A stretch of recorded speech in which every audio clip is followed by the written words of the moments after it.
Hey guys and gals, this is Alex from A&R Design, and today we are going to walk through the PSA crank. Again, this is part deux. Since we did the first video, there was a lot of comments being like, why didn't you lube the gun? Well, I took the gun out of the box, I brought it to our range here, and I shot it. It needed more factory lube. It's an AK. AKs are meant to just be run. A lot of you might not have been around in the 2010s when you'd go to the store, you'd buy an AK for $279, go to the range, you'd max out your windage on your front sight post. You couldn't actually get a factory zero from the gun. You'd go back to the gun store, trade it in and get a new one. And you'd basically rinse, repeat till you found an AK that wasn't up. We think that PSA came out with a really nice quality built AK out the rip. At $10.99, this gun is really refined. A lot of people have been commenting on our posts about how nice the wood and the lacquer looks on the crank. And after bringing it to the shop, pretty much having this as like a truck gun for the last few weeks, throwing it around, you know, there's some scratching in the lacquer, but there's like no visible wood or significant gouges. So they did a really good job on the furniture. We also put the KNS piston in here. It's really hard to get the KNS piston, at least in this gun, perfect, because the holes from the snout of the factory bolt carrier and the KNS piston to be fully seated into the gas block was having an eclipsing effect like this. So getting the KNS factory roll pin in there is quite troublesome. Getting it to drive straight because it wants to bend. The factory pin that was holding in the factory piston was completely bent and curved around that eclipsing effect. You know, I mean, I could drift a hole, but I don't want to mess up the bolt carrier. Yeah, whatever. I drove a roll pin through it and hammered it in there, and it's not coming out unless I really need to get it out. So we're running the KNS piston completely closed, so there's no bleed off, but the factory KNS piston already does bleed off some gas, and we also have this can on it. We did a trigger job, so check out this trigger job that we did. You take out the factory hammer, you do a little polishing on the front of the face. Because it's a metal injection molded part, what I do is I take out the hammer and I put it in a vise, and I run a very fine file over this face. I run it over this face as well. Here under the latch, pretty much any surface that interfaces with the hammer gets touched up ever so slightly with the file and then polished from 200 up to 1000 grit. And then the last thing I do before I polish it all up when I'm filing is this face here that the tip of my knife is touching. I do take the file and knock off about 1/2 mil off the top and basically flat top the top of the hammer, and it turns this factory trigger into something that's a little sloppy and clunky into closer to a performance trigger without having to spend the money on a performance trigger. And you can see this under this latch here, that gets polished. You can't see it in this video. And like I said, under here gets polished, and then so pretty much anywhere that interfaces with the hammer gets polished. So really simple.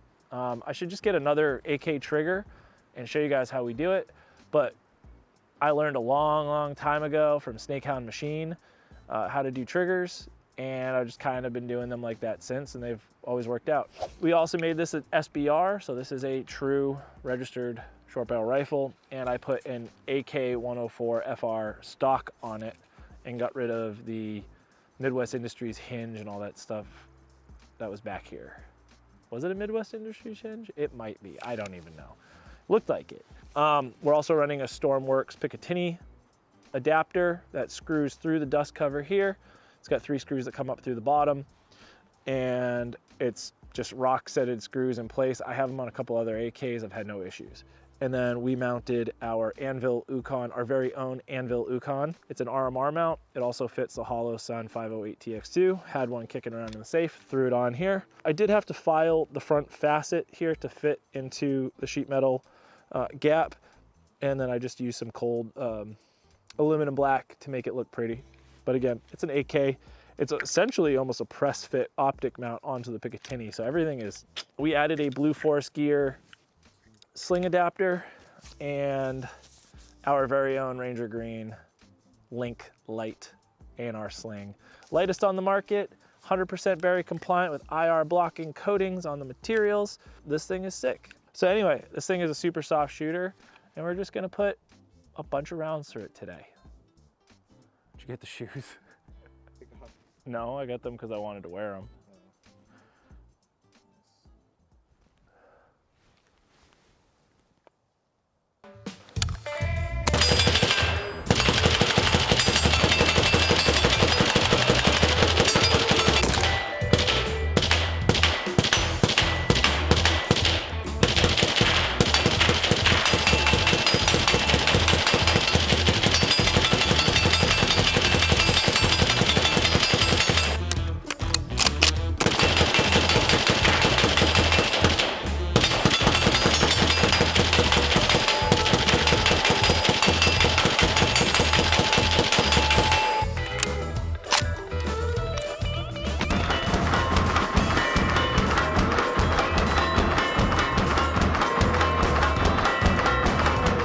Oh snap!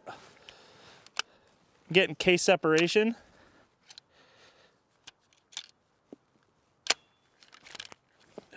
What is happening? Yep. I wanted to keep testing the suppressor, but one of my cases, there's a case stuck inside the hole. You'll see brass. Yep. We've kind of hit a dead end right now today. We have a stuck case. I truly believe it was an ammo-related malfunction. We almost went through 3 more mags there. So we've done 400 today. When we did the crank video, we did about 500. So we're just under 1,000 rounds on the gun. But the ammo that I was using today was really like a mixed bag of old Reman from 10 years ago. Because I just wanted to see how it ran. A lot of people were complaining that this gun has issues with steel case ammo. So I wanted to run garbage 5.56. Well, because I ran garbage 5.56, there must have been a messed up case. We had a case get stuck in the chamber and full case separation. So I don't have an extractor here. I'm going to have to bring this to the shop and extract the case, and we'll come back and continue our burn down. 1 week later. We're back here again because I had to clean the crank at a stuck case. The bottom of this bucket of ammo is absolute garbage. So I'm gonna try to, we got 3.5 mags left of this absolute ammo. I'm hoping we don't split another case. I ran this ammo in another AR and I got a split case, stuck case. So stuck and split case. So we're gonna just burn through these mags. Then we're gonna jam it up with PMC 55 grain stuff, which is a lot better. And I cleaned the chamber here so there's no carbon ring or anything else that might get hung up. We might get a malfunction.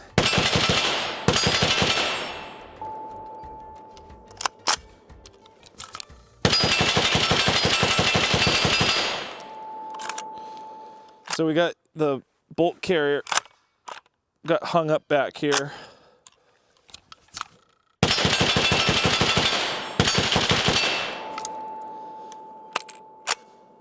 Garbage ammo.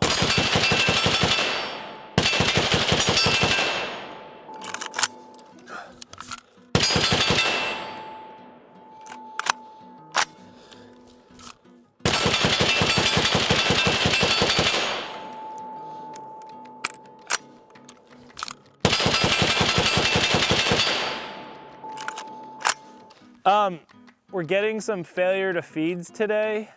It's really, I'm wearing shorts, but it's cold today. I'm thinking the way I have this gun set up with this K&S piston, it's a little chilly. And so it's not gassing as nice as the other day when we ran the first 400 through it. So it's also dirty. I haven't cleaned it in like a lot. Probably 600 rounds through it now, not cleaned, but it's lubed. It's very heavily lubed.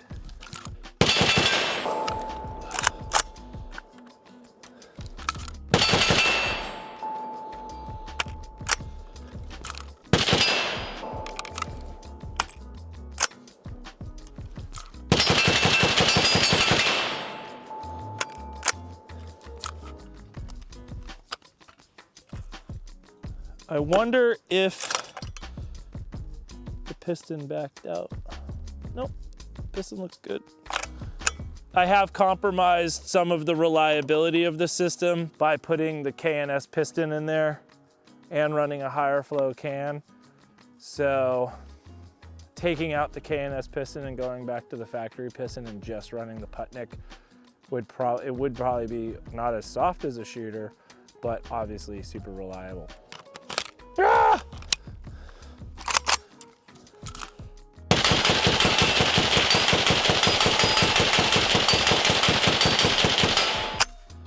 PMC bronze or PMC X-Tac, probably a more consistent ammo.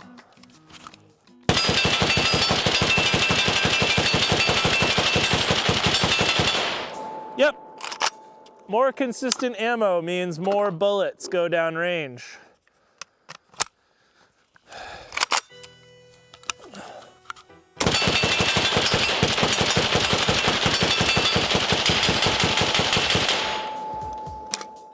What's up, guys? We're going back to the PBS-1 Wolverine. We went about 700 or 800 rounds on the Putnik and it was running fine. So I wanted to put the lower flow, quieter can on that has more back pressure.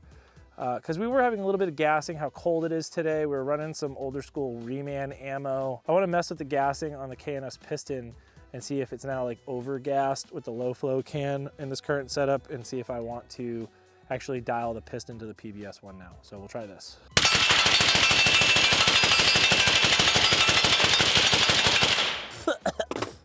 Little bit more, a lot bit more backflow this time. A lot of bit more flow, but not bad.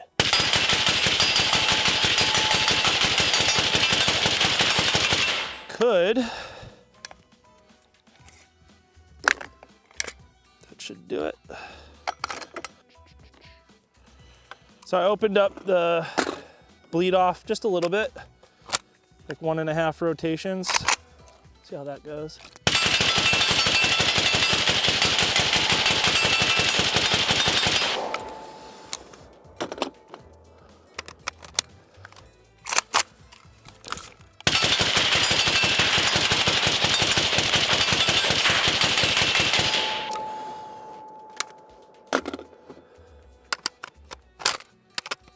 It's the grumpy one. Let's get some extra plastic flap.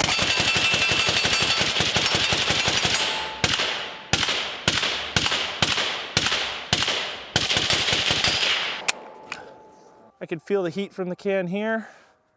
It's making hot can noises.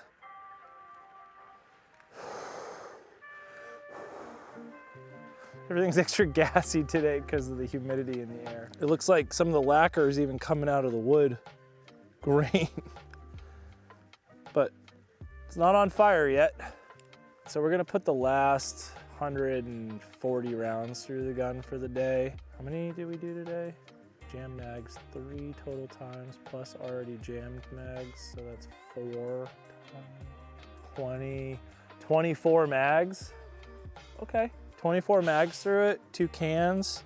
I'm gonna chop this up to a W for PSA, because when I did break the gun down the other day, I did notice some wear and some peening and some other observations going on inside on the wear and tear of the parts. But since then, since lubing it, greasing it, running it, everything kind of settled in this gun and kind of found its place. And it's been running really, really well since, other than getting a little jammed up on some crappy, dirty, awful ammo. This PMC X-Tac seems to be working great in it. Runs great. This can's doing pretty good on it. So we'll just keep hammering some steel a little bit and we'll go over our final thoughts.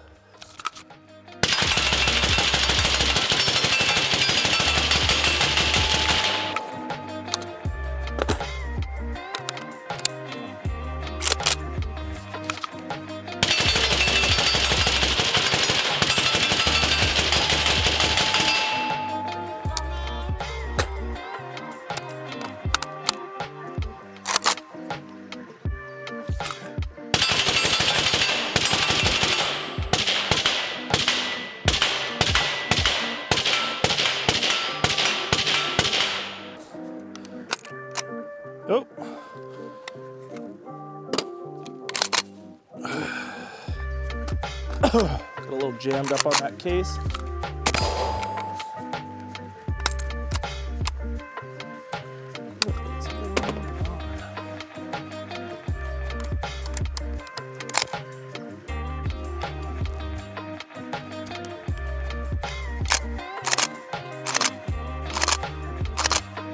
I think what happened there when I was jammed up, it didn't feed.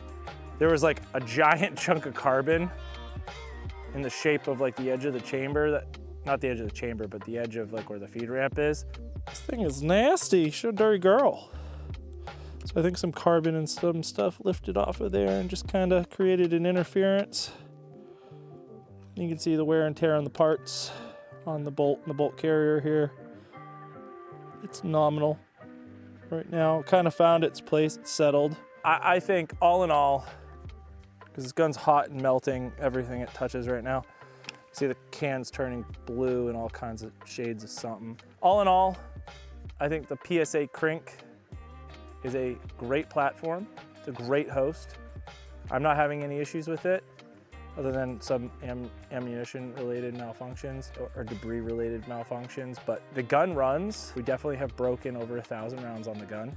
It's a decent host for things like optics, suppressors, and the K&S adjustable gas bleed off piston. Now that piston did have like an eclipsing effect when I was trying to get it dialed in, so make sure if you don't know what you're doing when you install these parts, make sure a gunsmith does install a K&S piston for you, because I did have to finagle and finesse the pin through the snout of the bolt carrier because it wasn't lining up correctly. And I did have to mill through the receiver to mount the Picatinny rail. But in general, like, I think this is a really fun gun, and it's in 5.56, which is great. So instead of investing in a 5.45 SLR 104 UR, I think they're going for like $6,000 or $5,000 on Gunbroker right now, and then trying to buy 5.45, which is available, but extremely expensive. I think this is, I think you can settle for this gun and be really happy with it. The fit, the finish, the way it's manufactured. Yeah, good job PSA.